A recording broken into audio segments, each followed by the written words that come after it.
Bismillahirrahmanirrahim. Assalamualaikum warahmatullahi wabarakatuh. Hai anak-anak, selamat pagi. Bagaimana kabar anak-anak hari ini? Semoga selalu dalam keadaan sehat ya. Hari ini kita akan belajar tema 7 tentang perkembangan teknologi, subtema 2 tentang perkembangan teknologi produksi sandang. Nah, pembelajaran hari ini sudah masuk subtema 2 di tema 7, masuk ke pembelajaran 1. Muatannya adalah bahasa Indonesia dan matematika. Nah, sebelum memulai belajar hari ini, silahkan anak-anak berdoa terlebih dulu agar nanti dimudahkan dalam memahami materinya dan mengerjakan penugasannya. Nah, baik.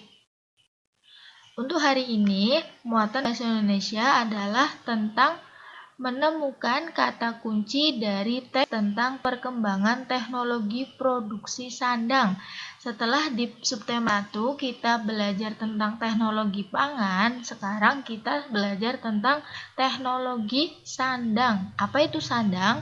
Sandang adalah pakaian. Jadi, kemarin kita belajar tentang pangan atau makanan, sekarang kita belajar tentang sandang atau pakaian atau baju. Nah, setiap orang memiliki pakaian atau baju, ada kemeja, kaos, dan blus.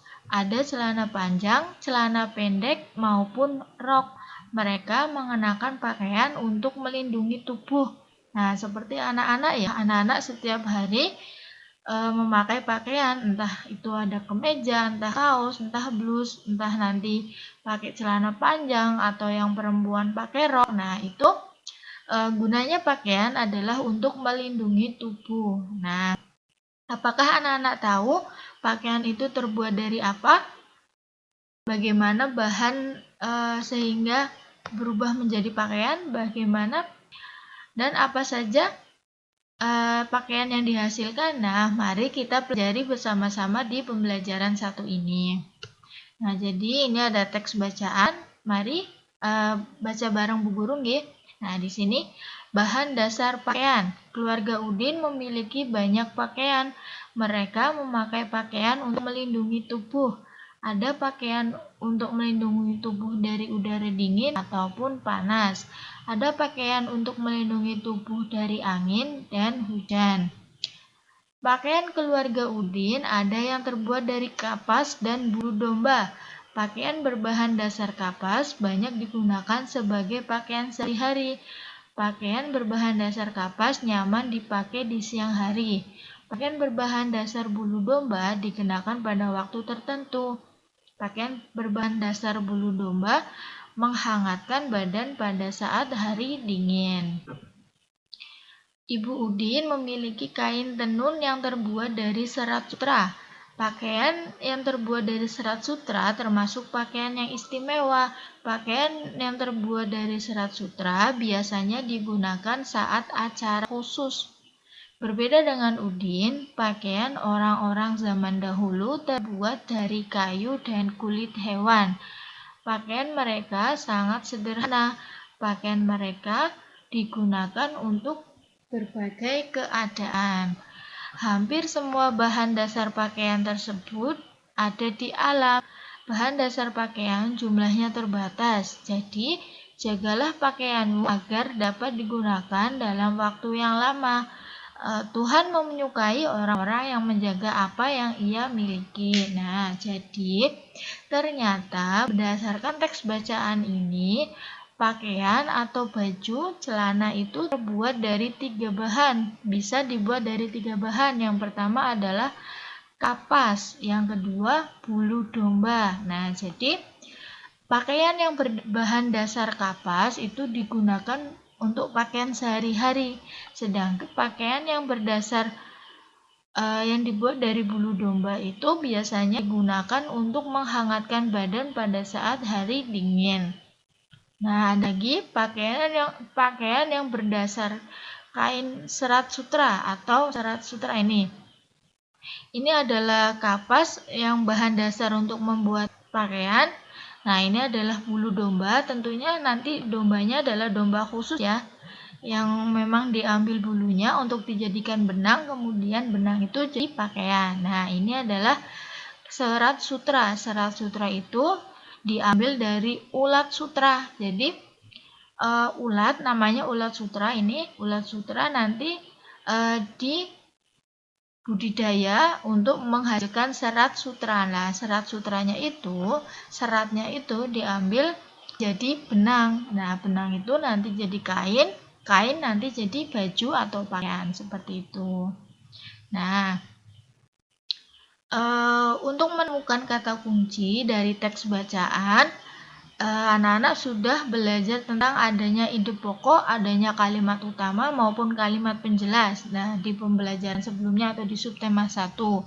Nah, jadi untuk mengingat lagi bahwa kalimat utama merupakan kalimat yang di dalamnya terdapat sebuah ide pokok atau gagasan utama. Sedangkan kalimat penjelas merupakan kalimat-kalimat yang menjelaskan kalimat utama. Nah, dalam sebuah paragraf, dalam setiap paragraf itu terdapat satu ide pokok serta beberapa kalimat penjelas yang menjelaskan kalimat utama. Jadi, dalam sebuah paragraf itu ada kalimat utama dan ada kalimat penjelas serta ada ide pokok. Itu biasanya dalam setiap paragraf seperti itu. Nah, jadi cara menemukan kalimat utama itu biasanya ada di awal paragraf, ada di akhir paragraf maupun di awal dan di akhir. Jadi ada 3 kemungkinan, di awal paragraf, di akhir paragraf, di awal dan di akhir. Nah, kalimat penjelas adalah kalimat yang selain kalimat utama. Jadi di sini Bu Guru punya contoh, misalnya dari teks bacaan tadi kita ambil dari paragraf ketiga, paragraf 4 dan paragraf kelima. Jadi di paragraf ketiga ini kalimat utamanya adalah Ibu Udin memiliki kain tenun yang terbuat dari serat sutra. Jadi kalimat utamanya ini ternyata ada di awal paragraf. Nah, kalimat utamanya. Nah, kalimat utamanya adalah ini, kalimat pertama di awal paragraf. Nah, kemudian kalimat selanjutnya sampai dengan paragraf selesai itu merupakan kalimat penjelas. Jadi pakaian terbuat dari serat sutra dan sebagainya dan seterusnya sampai khusus ini adalah kalimat penjelas yang menjelaskan kalimat utama. Kalimat penjelas atau kalimat pendukung untuk menjelaskan kalimat utama ini atau kalimat di awal paragraf ini. Nah, ide pokoknya itu diambil dari kalimat utama. Jadi kalimat utamanya kan Ibu Udin memiliki kain tenun yang terbuat dari serat sutra. Nah, untuk ide pokoknya, serat sutra adalah salah satu bahan pembuat kain. Jadi di sini dalam satu paragraf ini terdapat kalimat utama, kalimat penjelas, dan ide pokok. Nah, agar Bu Guru tahu sejauh mana pemahaman anak-anak tentang mencari ide pokok, mencari kalimat utama, dan mencari kalimat penjelas, silahkan anak-anak nanti buat untuk yang paragraf 4 dan paragraf 5 ini. Jadi, nanti tentukan kalimat utamanya, tentukan ide pokoknya apa, dan kalimat penjelasnya yang mana, dibuat seperti tabel seperti ini. Nah, jadi di paragraf 4 tadi, ide pokoknya adalah ini. Nah, serat sutra adalah salah satu bahan pembuat kain. Nah, ide pokoknya ini tadi Nah, ini kalimat utamanya adalah Ibu Udin sampai serat sutra. Nah, Ibu Udin sampai serat sutra, dan kalimat penjelasnya adalah kalimat selain kalimat utama tadi. Nah, seperti itu. Nanti silakan anak-anak buat untuk paragraf keempat dan paragraf kelima ya, untuk paragraf tadi. Nanti silahkan teksnya dibuka lagi videonya.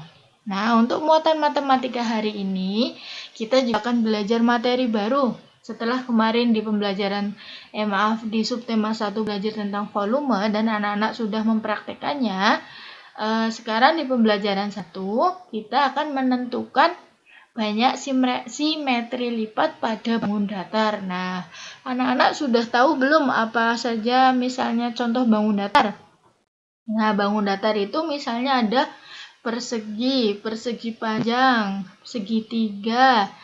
Segitiga juga ada banyak jenisnya ya, segitiga sama sisi, segitiga sama kaki, segitiga siku-siku. Selain itu ada trapesium, ada layang-layang, ada belah ketupat, dan lain-lain. Nah, jadi kita akan belajar tentang simetri lipat pada bangun datar yang Bu Guru sebutkan tadi. Nah, di sini ada Bu Guru punya contoh, ini adalah bentuk persegi. Nah, jadi ini ada garis, persegi di garis atau dilipat. Nah, ini juga ini samping pojok ketemu pojok, ini juga pojok ketemu pojok. Nah, jadi dari gambar di atas, dari gambar ini terdapat garis hasil lipatan. Jadi ini ketika satu persegi itu dilipat ke kanan ke sini. Nanti ini dilipat ke bawah, ini dilipat ke samping, ini juga dilipat ke samping, maka akan menghasilkan garis lipatan ini. Nah, garis lipatan ini dinamakan garis simetri atau sumbu simetri. Jadi, untuk persegi ini, bangun persegi ini memiliki 4 sumbu simetri, yaitu vertikal, horizontal, dan ke samping.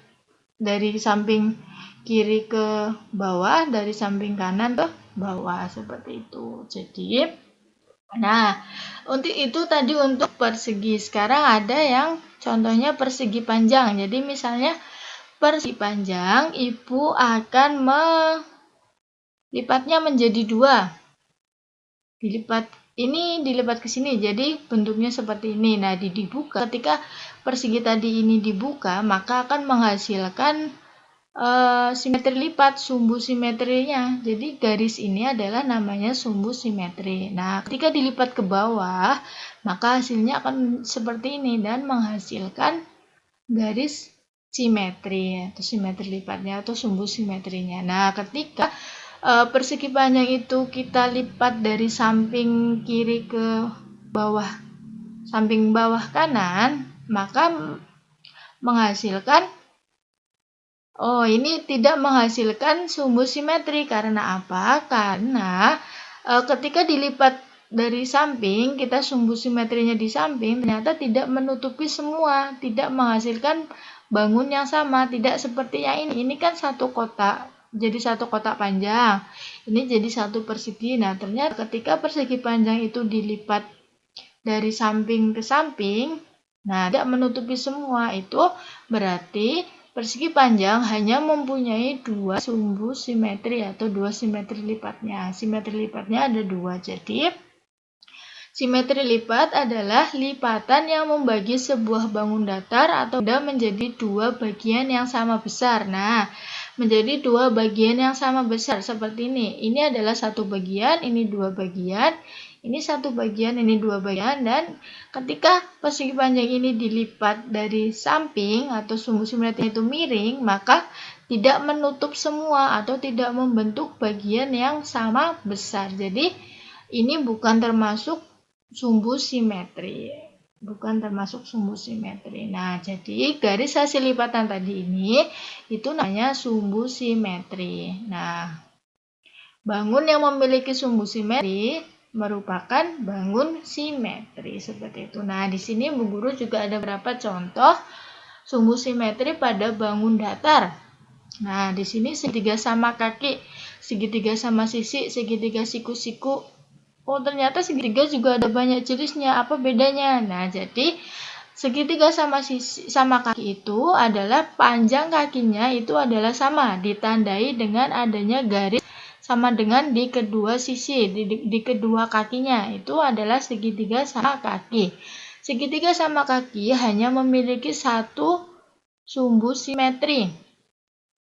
Nah, yang selanjutnya segitiga sama sisi. Segitiga sama sisi itu ditandai dengan adanya sama dengan di ketiga sisinya. Kalau ini sama kaki adalah hanya di 2 kakinya, kalau segitiga sama sisi itu ada di ketiga sisinya. Ini ada, sini ada, ini harusnya ada di sini. Tapi ini mungkin salah cetak ya.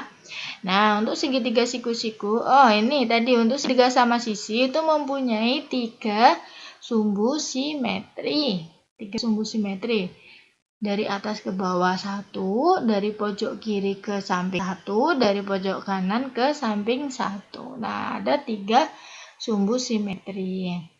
Untuk segitiga siku-siku sama kaki, siku-siku itu ditandai dengan untuk samping kiri ini adalah lurus ke bawah dan ini garisnya miring seperti ini. Berbeda ya.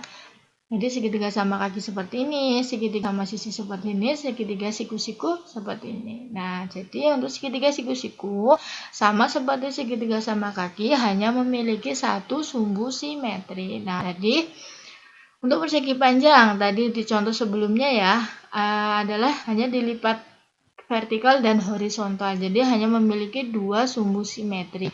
Untuk persegi ada di contoh pertama tadi memiliki 4 sumbu simetri, vertikal, horizontal, dan dari samping ke samping, pojok ke pojok seperti itu. Nah, untuk trapesium ini adalah nama bangun datar trapesium.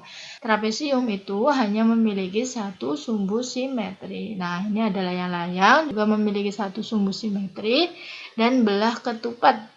Belah ketupat juga memiliki 2 sumbu simetri sama dengan persegi panjang. Nah, nanti anak-anak harus bisa membedakan nama bangun datarnya. Jadi nanti mudah untuk menentukan sumbu simetrinya. Saya seperti itu. Nah, dari gambar ini Bu Guru menuliskannya di tabel seperti ini. Jadi jumlah simetri lipat beberapa bangun datar di sini. Tadi nggih. Jumlah simetri lipat itu adalah berdasarkan banyaknya sumbu simetri. Misalnya di sini segitiga sama kaki. Segitiga sama kaki ternyata hanya memiliki satu sumbu simetri. Jadi simetri lipat untuk segitiga sama kaki adalah 1 seperti itu, sampai dengan belah ketupat yang memiliki 2 simetri lipat atau 2 sumbu simetri. Nah, untuk tugas 2 hari ini silahkan anak-anak salin. File ini disalin di buku tugasnya sebagai tugas 2 matematika hari ini beserta judulnya ya. Judulnya juga ditulis jumlah simetri lipat beberapa bangun datar. Nah, seperti itu untuk materi hari ini pengenalan tentang simetri lipat. Mungkin nanti ke depan Bu Guru akan minta anak-anak untuk mempraktekkan atau nanti ketika ketemu Bu Guru akan mempraktekkan bagaimana pengaplikasian atau bagaimana menerapkan simetri lipat di bidang yang sebenarnya. Seperti itu. Bu Guru cukupkan. Apabila nanti ada yang ditanyakan, boleh ditanyakan di grup maupun japri langsung ke Bu Guru ya. Bu Guru tutup. Wassalamualaikum warahmatullahi wabarakatuh.